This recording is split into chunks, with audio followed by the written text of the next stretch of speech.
जय हिंद साथियों, स्वागत है आप सभी का। तो आज की क्लास में जयशंकर प्रसाद से संबंधित टॉप 30 महत्वपूर्ण प्रश्नों के बारे में पढ़ेंगे। ऐसे प्रश्न हैं जो आपसे परीक्षा में पूछे जा सकते हैं, तो आप सभी वीडियो को ध्यान से जरूर देखिएगा। और वीडियो स्टार्ट करने से पहले जो भी विद्यार्थी चैनल पर नए हैं वो चैनल को सब्सक्राइब जरूर कर लें, क्योंकि ऐसे ही महत्वपूर्ण प्रश्न चैनल पर डेली कराए जाते हैं। तो चलिए वीडियो को शुरू करते हैं और देखते हैं आज का पहला प्रश्न। तो देखिए, पहला प्रश्न है, जयशंकर प्रसाद का जन्म कब हुआ? 1887, 1888, 1889 या 1890? तो देखिए, जयशंकर प्रसाद का जन्म कब हुआ था?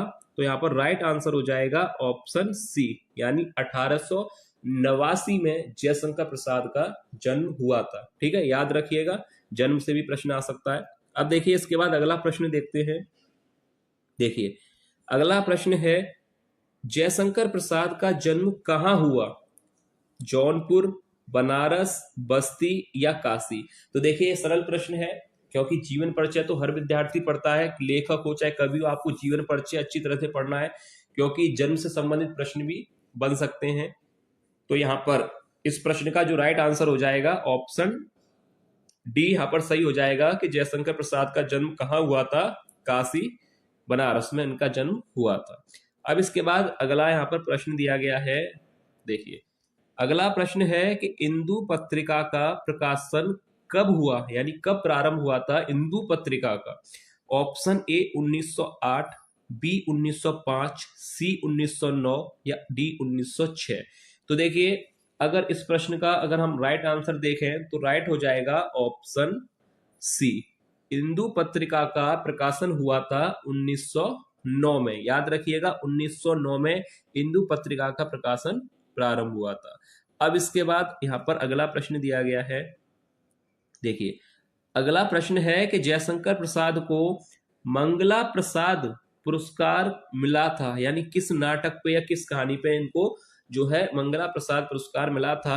ऑप्शन ए चंद्रगुप्त, या ऑप्शन बी स्कंदगुप्त, सी कामायनी या डी आंसू? तो देखिए, किस पर इन्हें मंगला प्रसाद पुरस्कार मिला था? तो ऑप्शन सी सही हो जाएगा, कामायनी पर। कामायनी महाकाव्य पर इन्हें पुरस्कार मिला था।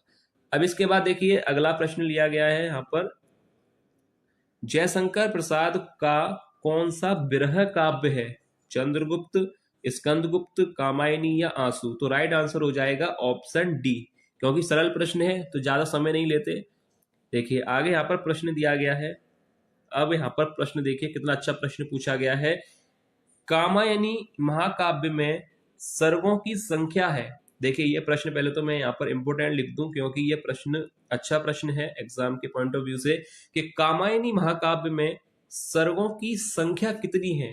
यानी 13 सर्ग हैं, 12 हैं, 14 हैं या 15 सर्ग हैं? तो देखिए, कामायनी महाकाव्य में याद रखिएगा 15 सर्ग हैं। ठीक है, याद रखिएगा, यह प्रश्न एग्जाम के लिए काफी अच्छा है कि कितने सर्ग हैं। कामायनी महाकाव्य में सर्गों की संख्या है 15, याद रखिएगा।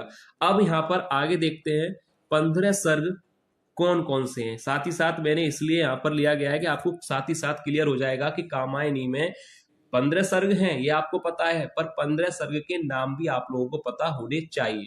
ठीक है, तो यहाँ पर देखिए 15 सर्गों के नाम को हम देखते हैं। देखिए, पहला सर्ग है चिंता सर्ग, इसके बाद आता है आशा सर्ग। यहाँ पर देखिए, आशा कर लीजिएगा, आशा यहाँ पर है, आशा सर्ग। थर्ड है श्रद्धा सर्ग। चौथा है काम सर्ग, वासना सर्ग। इसके बाद अगला दिया गया है लज्जा, कर्म, ईर्ष्या, इंडा, स्वप्न, संघर्ष, निर्वेद, दर्शन, रहस्य और आनंद। तो यहाँ पर याद रखिएगा, कामायनी के 15 के 15 सर्ग यहाँ पर दिखाई आपको दे रहे हैं। याद कर लीजिएगा इनके नामों को। क्यों?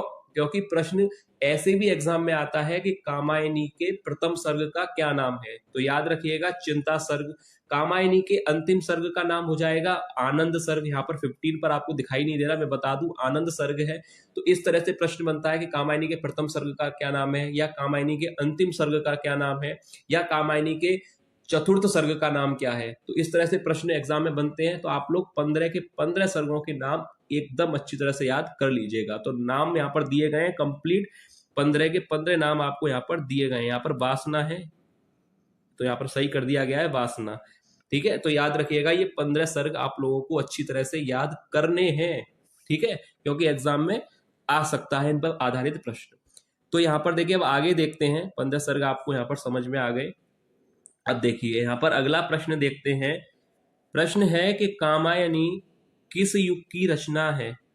भारतेंदु, द्विवेदी, छायावादी या शुक्लोत्तर? देखिए काफी सरल प्रश्न है, ज्यादा समय नहीं लेंगे, क्योंकि कामायनी जो एक महाकाव्य है, जयशंकर प्रसाद का एक महाकाव्य है, यानी रचनाकार जयशंकर प्रसाद है। और जयशंकर प्रसाद किस युग के हैं? छायावाद। या तो रचना हो जाएगी ऑप्शन सी, छायावादी युग से संबंधित है। अब इसके बाद देखिए अगला यहाँ पर प्रश्न दिया गया है। अब देखिए महत्वपूर्ण प्रश्न देखिए, कामायनी की रचना कब हुई थी? किस सन में हुई थी? सन 1928, सन 1925, सन 1931 या सन 1935 में?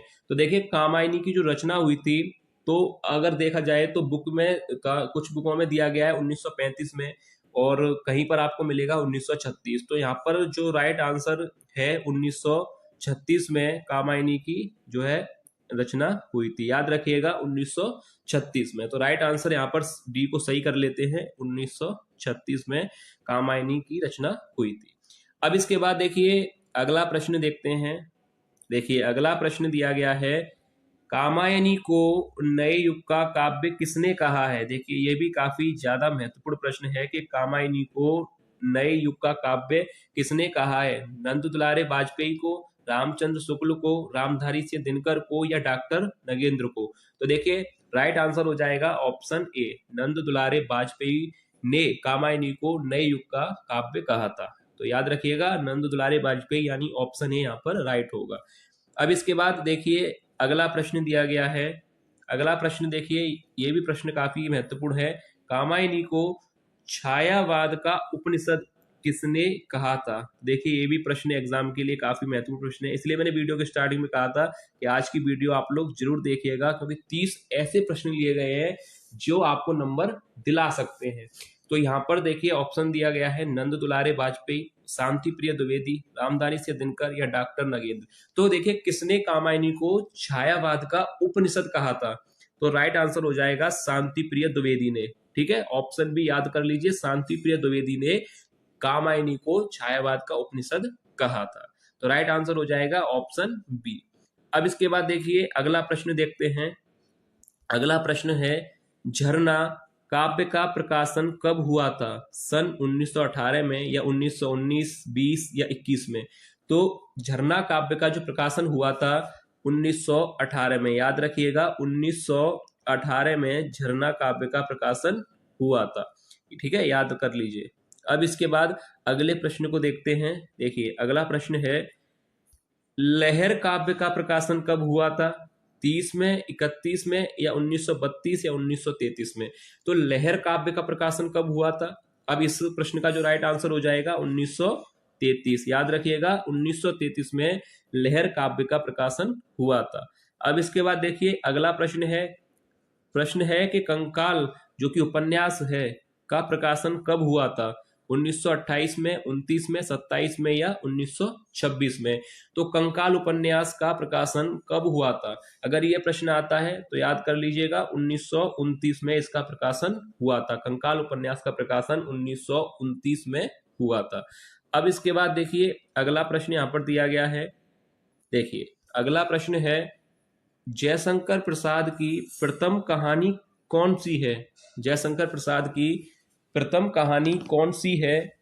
ऑप्शन ए ग्राम, बी झरना, सी चंद्रगुप्त या ऑप्शन डी तितली? तो देखिए कहानी की बात हो रही है तो यहाँ पर सी और डी तो आप जानते हैं उपन्यास है। ऑप्शन ए और बी में से अगर देखा जाए तो ऑप्शन ए सही हो जाएगा।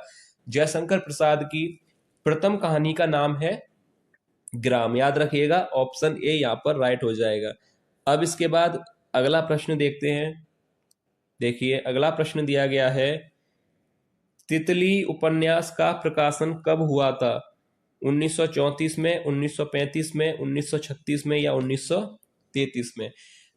तो देखिए तितली उपन्यास का प्रकाशन कब हुआ था? तो इस प्रश्न का जो राइट आंसर हो जाएगा वो मैं आप लोगों को बता दूं कि तितली उपन्यास का प्रकाशन कब हुआ था? तो 1934 में। याद रखिएगा ऑप्शन ए यहाँ पर राइट हो जाएगा। 1934 में तितली उपन्यास का प्रकाशन हुआ था। अब इसके बाद देखिए अगला प्रश्न देखते हैं। जयशंकर प्रसाद को कामायनी की रचना में कितने वर्ष लगे? जयशंकर प्रसाद को कामायनी की रचना में कितने वर्ष लगे? आप जानते हैं कामायनी एक महाकाव्य है जो कि जयशंकर प्रसाद के द्वारा ही लिखा गया है। तो यहाँ पर ऑप्शन दिए गए हैं 5, 6 या 7 वर्ष लगे या 9 वर्ष। तो देखिए, अगर आप बारीकी से आपने पढ़ा होगा, अच्छी तरह से पढ़ा होगा, तो आपको पता होगा कि 7 से 8 वर्ष का समय जो है लगा था। पर अगर ऑप्शन के हिसाब से देखा जाए तो सी यहाँ पर राइट हो जाएगा, 7 वर्ष। ठीक है, याद रखिएगा, 7 से 8 वर्ष के करीब समय लगा था, तो राइट यहाँ पर ऑप्शन हो जाएगा सी, 7 वर्ष। अब इसके बाद देखिए अगला प्रश्न देखते हैं। देखिए अगला प्रश्न है, स्कंदगुप्त नाटक में कितने अंक हैं? स्कंदगुप्त नाटक जो कि जयशंकर प्रसाद के द्वारा ही लिखा गया है, तो इस नाटक में अंकों की संख्या कितनी है? ऑप्शन ए 5 अंक हैं या 6, 7 या 9। तो देखिए, अगर आप लोगों ने अच्छी तरह से और बारीकी तरह से अध्ययन किया होगा तो आपको पता होगा इसमें अंकों की संख्या कितनी होगी। तो देखिए, मैं आप लोगों को बता दूं कि स्कंदगुप्त नाटक में जो अंकों की संख्या है वह है 5। याद रखिएगा, अगर ये प्रश्न आता है स्कंदगुप्त में अंकों की संख्या, तो 5 याद रखिएगा अंक हैं। अब इसके बाद देखिए अगला प्रश्न है। अगला प्रश्न इसके बाद दिया गया है, चंद्रगुप्त नाटक में कितने अंक हैं? 5, 4, 3 या 2।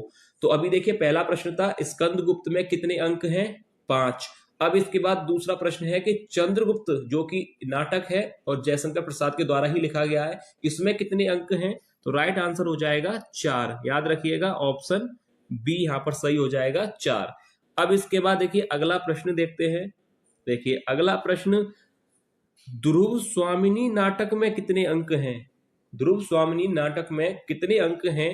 5, 4, 3 या 2।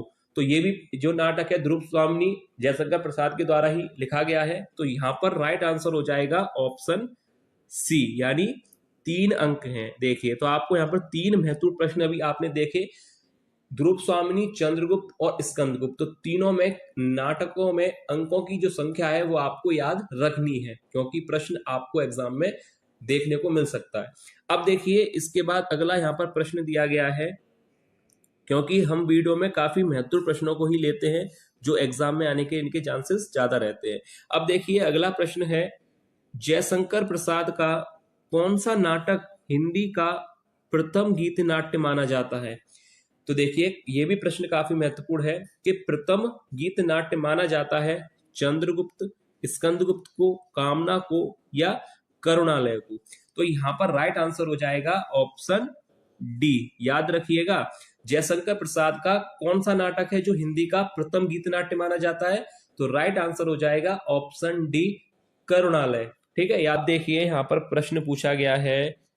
देखिए प्रश्न है कि सज्जन नाटक का प्रकाशन वर्ष क्या है? यानी सज्जन नाटक का प्रकाशन वर्ष क्या है? 1910 में प्रकाशित हुआ था या 1925, 1930 या 1931? तो देखिए, सज्जन नाटक का प्रकाशन वर्ष है 1910। तो यहाँ पर राइट हो जाएगा ऑप्शन ए। अब इसके बाद अगला प्रश्न दिया गया है।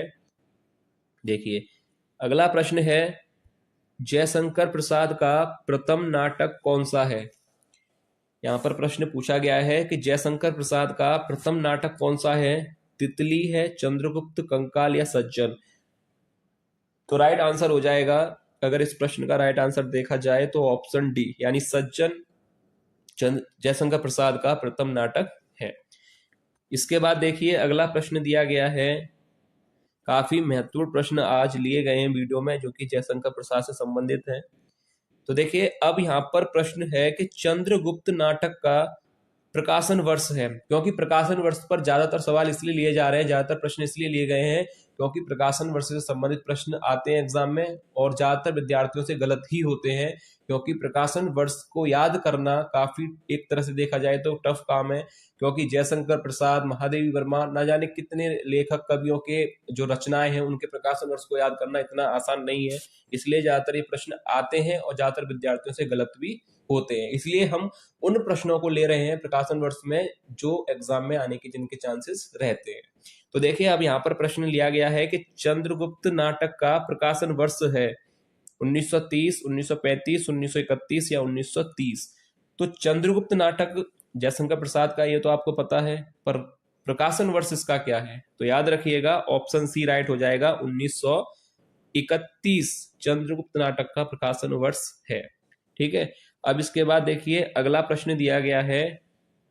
देखिए अगला प्रश्न है कि स्कंदगुप्त नाटक का प्रकाशन वर्ष क्या है? 1920, 1921, 1926 या 1928? स्कंदगुप्त नाटक का प्रकाशन वर्ष है ऑप्शन डी यहां पर सही हो जाएगा, 1928। याद रखिएगा 1928 में स्कंदगुप्त नाटक का प्रकाशन हुआ था। अब इसके बाद देखिए अगला प्रश्न दिया गया है। देखिए अगला प्रश्न है ध्रुव स्वामिनी का प्रकाशन वर्ष है 1930, 31, 33 या 32? तो देखिए ध्रुव स्वामिनी का प्रकाशन वर्ष है 1933, यानी ऑप्शन सी यहां पर सही हो जाएगा। 1933 में ध्रुव स्वामिनी का प्रकाशन हुआ था। ठीक है, याद रखिएगा ऑप्शन सी। अब इसके बाद देखिए अगला प्रश्न यहां पर दिया गया है। अगला प्रश्न है कि काव्य आत्मा की संकल्पनात्मक अनुभूति है, यह कथन किसका है? रामचंद्र शुक्ल का, रामधारी सिंह दिनकर का, जयशंकर प्रसाद का या महादेवी वर्मा का? तो देखिए यह कथन किसका है कि काव्य आत्मा की संकल्पनात्मक अनुभूति है। तो यहाँ पर राइट आंसर हो जाएगा जयशंकर प्रसाद का। याद रखिएगा सी यहाँ पर राइट हो जाएगा, ऑप्शन सी जयशंकर प्रसाद का यह कथन है। अब इसके बाद अगला प्रश्न दिया गया है, इसको देखते हैं। देखिए अगला प्रश्न है जो घनीभूत पीड़ा थी मस्तक में स्मृति सी छाई प्रसाद की किस काव्य से है? तो देखिए ये जो पंक्ति यहाँ पर दी गई है किस काव्य से है पूछा गया है। ये प्रश्न भी एग्जाम के लिए काफी महत्वपूर्ण है। आंसू से है या चित्राधार से है, कामायनी से है या तितली से है? तो देखिए ये जो यहाँ पर एक पंक्ति दी गई है ये किस काव्य से है? तो ये है ऑप्शन ए सही हो जाएगा, आंसू से। ठीक है, याद रखिएगा किस काव्य से ली गई है? आंसू। अब इसके बाद देखिए आगे देखते हैं। देखिए अगला यहाँ पर प्रश्न है जयशंकर प्रसाद का कलाधर उपनाम से लिखा गया काव्य है आंसू, चित्राधार, कामायनी या तितली? तो इस प्रश्न का जो राइट आंसर हो जाएगा ऑप्शन बी यहाँ पर सही हो जाएगा, चित्राधार। याद रखिएगा चित्राधार यहाँ पर राइट हो जाएगा, ऑप्शन बी। अब इसके बाद देखिए अगला प्रश्न दिया गया है जो कि आज की वीडियो का लास्ट प्रश्न है। उम्मीद तो मुझे यही है कि आप लोगों को आज की वीडियो पसंद आई होगी। तो देखिए अब लास्ट प्रश्न को भी अटेम्प्ट करते हैं। जयशंकर प्रसाद का निधन कब हुआ? जयशंकर प्रसाद का जन्म कब हुआ था? आप लोगों को अभी मैंने बताया था 1889 में उनका जन्म हुआ था। अब मृत्यु कब हुई थी? सन 1938 में, 39 में, 40 में या 37 में? तो देखिए जयशंकर प्रसाद की अगर मृत्यु के बारे में देखा जाए कि उनका निधन कब हुआ था, तो यहाँ पर राइट आंसर हो जाएगा ऑप्शन डी, यानी ऑप्शन डी यहाँ पर सही होगा। 1937 में उनका जो है निधन हुआ था। तो याद रखिएगा 1937 यहाँ पर राइट आंसर हो जाएगा, 1937 में उनका निधन हुआ था। तो एक बार क्लियर कर दूं, 1889 में उनका जन्म हुआ था और 1937 में उनकी जो है मृत्यु हुई थी। तो यहाँ पर दोनों चीज आपको क्लियर हो गई। ठीक है, तो ये था आज की वीडियो का लास्ट प्रश्न। उम्मीद मुझे आज है कि आप लोगों को पूरी वीडियो पसंद आई होगी, आज के प्रश्न आप लोगों को पसंद आए होंगे। अगर वीडियो आप लोगों को अच्छी लगी है तो लाइक कीजिए और चैनल को सब्सक्राइब करने के साथ साथ वीडियो को अपने हिंदी के ग्रुप्स में शेयर जरूर कीजिएगा, ताकि और भी विद्यार्थियों तक ये वीडियो पहुंच सके और उन्हें भी अपनी तैयारी करने में मदद मिल सके। तो चलिए मिलते हैं